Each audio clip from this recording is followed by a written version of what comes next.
Okay guys, kita kembali lagi dalam video senarai. Jadi hari ini aku nak senaraikan peranti 5G yang berpatutan.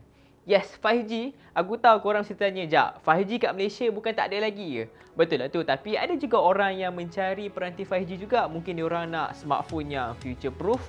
Tak ada masalah. Mungkin tempat diorang tu mungkin akan ada 5G dalam beberapa tahun je lagi kan. So why not lah kan kita dapatkan phone 5G awal-awal. Bak kata pepatah, sediakan payung sebelum hujan, walaupun hujan tak turun-turun lagi kan. So, jom kita mulakan.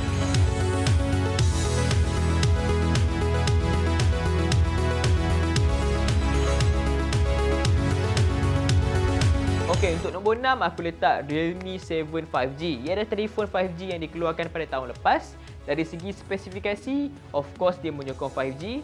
Untuk chipset ia menggunakan Dimensity 800U. Dari segi harga, korang boleh dapatkan dia dengan harga RM1,299. Korang boleh dapatkan lagi murah sekarang ni, korang kena pandai carilah. Dari segi RAM pula, ia datang dengan 8GB RAM dengan 128GB storage. Untuk skrin, ia menggunakan skrin IPS LCD dengan 120Hz refresh rate dan menggunakan resolusi 1080p. Dari segi tetapan kamera belakang, ia menggunakan 48MP f1.8 untuk kamera utama, 8MP f2.3 untuk kamera ultra wide dengan keluasan 119 darjah. Lepas tu 2MP f2.4 untuk depth sensor dan macro. Dan last sekali untuk selfie ia menggunakan 16MP. Jadi ini adalah pilihan yang pertama yang korang boleh dapatkan untuk telefon 5G. Okey, untuk tempat kelima ni aku masukkan 3 smartphone terus disebabkan ketiga-tiga smartphone ni mempunyai spesifikasi yang sama sangat dan harga dia pun dekat-dekat je, iaitu Realme 8 5G, Redmi Note 10 5G dan Poco M3 Pro 5G. Yes, dari segi spesifikasi ia menyokong 5G dan menggunakan chipset dari MediaTek iaitu MediaTek Dimensity 700. Lepas tu dari segi harga korang boleh dapatkan Redmi Note 10 5G dengan harga RM799. Lepas tu untuk Poco M3 Pro korang boleh dapatkan dia dengan harga RM699. Manakala untuk Realme 8 5G pula korang boleh dapatkan dia dengan harga RM899. Dari segi tetapan RAM, untuk Redmi Note 10 5G ia datang dengan 8GB RAM, 128GB storage. Untuk Poco M3 Pro 5G ia datang dengan 6GB RAM dengan 128GB storage. Dan last sekali, Realme 8 5G ia datang dengan 8GB RAM dengan 128GB storage. Untuk skrin, ketiga-tiga smartphone ni menggunakan skrin IPS LCD dengan resolusi 1080p dan menggunakan refresh rate 90Hz. Untuk tetapan kamera, ketiga-tiga smartphone ni mempunyai tetapan kamera yang hampir sama kecuali di selfie, di mana Redmi Note 10 5G dan Poco M3 menggunakan 8MP kamera selfie, manakala untuk Realme 8 5G ia menggunakan 16MP. Untuk tetapan kamera belakang ia menggunakan 48MP f1.8 untuk kamera utama, 2MP f2.4 untuk macro dan depth sensor. Jadi di antara tiga smartphone ni yang mana korang rasa lagi berbaloi? Tu ikut pilihan korang sendirilah. Okey, untuk telefon yang keempat pula adalah Samsung Galaxy A42 5G. Dari segi spesifikasi, telefon ni datang dengan chipset yang terbaru dari Snapdragon iaitu Snapdragon 750G. Okey, dari segi harga korang boleh dapatkan smartphone ni dari range RM1,500 sehingga RM2,000. Sebab harga dia masih lagi tak tentu arah, korang kena pandai carilah. Untuk tetapan RAM ia datang dengan 8GB RAM dengan 128GB storage. Untuk skrin ni pula ia menggunakan panel Super AMOLED dengan 60Hz refresh rate dan menggunakan resolusi 720p sahaja. Maksudnya HD Plus saja. So kat sini display dia agak kurang sharp disebabkan biasalah 720p dengan 1080p kan berbeza resolution dia. So korang kena sacrifice demi 5G tu. Untuk tetapan kamera pula ia menggunakan 48MP f1.8 untuk kamera utama, 8MP f2.2 untuk ultra wide dengan keluasan 123 darjah, 5MP f2.4 untuk macro dan depth sensor. Dan last sekali untuk selfie ia menggunakan 20MP f2.2 untuk selfie kamera dia. Jadi itu antara smartphone 5G terbaik lah yang korang boleh dapatkan untuk brand Samsung ni. Okey, untuk telefon yang ketiga pula adalah Oppo A74 5G. Dari segi spesifikasi, ia datang dengan chipset dari Snapdragon iaitu Snapdragon 480. Aku tahu korang dengar 480 ni bukan chipset yang orang kata apa, permulaan lah. Korang nak tahu lebih lanjut pasal smartphone ni, korang tengok video aku sendiri. Chipset dia sebenarnya lebih powerful daripada Snapdragon 730 sebenarnya tau. Lepas tu untuk RAM dia datang dengan 6GB RAM dengan 128GB storage dan dijual dengan tanda harga RM1,199. Lepas tu ia menggunakan panel IPS LCD dengan 90Hz refresh rate dengan resolusi 1080p.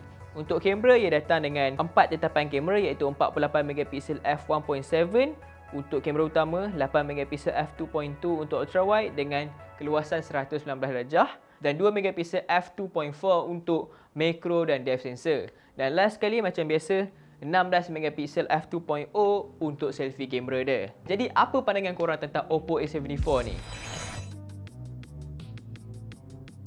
Okey, untuk telefon yang kedua pula adalah OnePlus Nord CE. Macam korang tahu, telefon ni baru je keluar hari tu. Kalau korang nak tahu pasal smartphone ni, korang tunggu video next week. Aku akan buat pasal OnePlus Nord CE ni. So, dari segi spesifikasi dia, ia datang dengan Snapdragon 750G. Sama juga macam Samsung tadi tu. Lepas tu, dari segi spesifikasi, dia ada dua variant, iaitu 8GB RAM dengan 12GB RAM. Personally, aku rasa 8GB RAM tu lagi berbala lah. Sebab 12GB RAM tu korang nak buat apa kan? So, dari segi harga, korang boleh dapatkan dia dengan harga RM1,399 untuk varian 8GB RAM dengan 128GB storan. Untuk panel, ia menggunakan panel Fluid AMOLED dengan 90Hz refresh rate dengan resolusi 1080p. Untuk kamera pula, ia datang dengan 4 tetapan kamera, iaitu untuk 64MP f1.8, untuk kamera utama 8MP f2.3 dengan keluasan 119 darjah untuk ultra wide, 2MP f2.4 untuk depth sensor dan last sekali selfie kamera ia menggunakan 16MP f2.5. Jadi itu adalah OnePlus Nord CE. Telefon yang aku rasa korang kena tengok-tengok juga sebab telefon ni bagi aku dari segi dia punya OS tu memang best. Korang tahu kan Oxygen OS ni antara yang terbaik dari segi Android punya skin kan. So kalau korang berminat cari phone 5G, yang ni antara yang aku memang suggest gila-gila lah kalau korang yang nak betul-betul dapatkan phone 5G tu.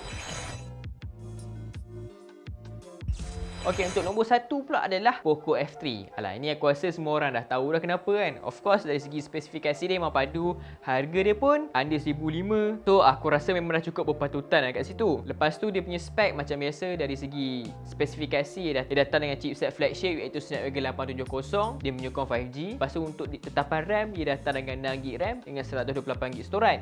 Untuk skrin ni pula, ia menggunakan panel AMOLED dengan 120Hz refresh rate dan menggunakan resolusi 1080p. Yang ni memang terbaik lah kata kan. 1080p 120Hz tu memang dah cukup komplit lah kan untuk semua orang kan. Rasa smooth, best. Of course lah semua orang suka kan. Lepas tu untuk kamera pula ia datang dengan 3 tetapan kamera, iaitu 48MP f1.8 untuk kamera utama, 8MP f2.2 untuk ultra wide dengan keluasan 119 darjah dan 5MP f2.4 untuk macro.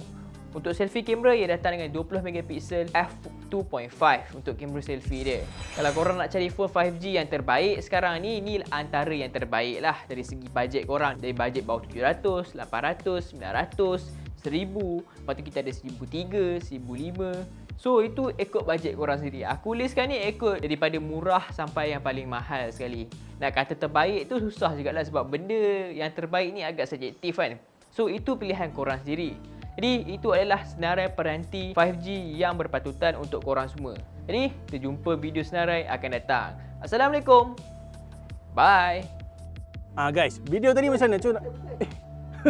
Guys, video tadi macam mana? Okey ke tak okey? Kalau okey, like dan juga subscribe. Okey, bye. Ciao.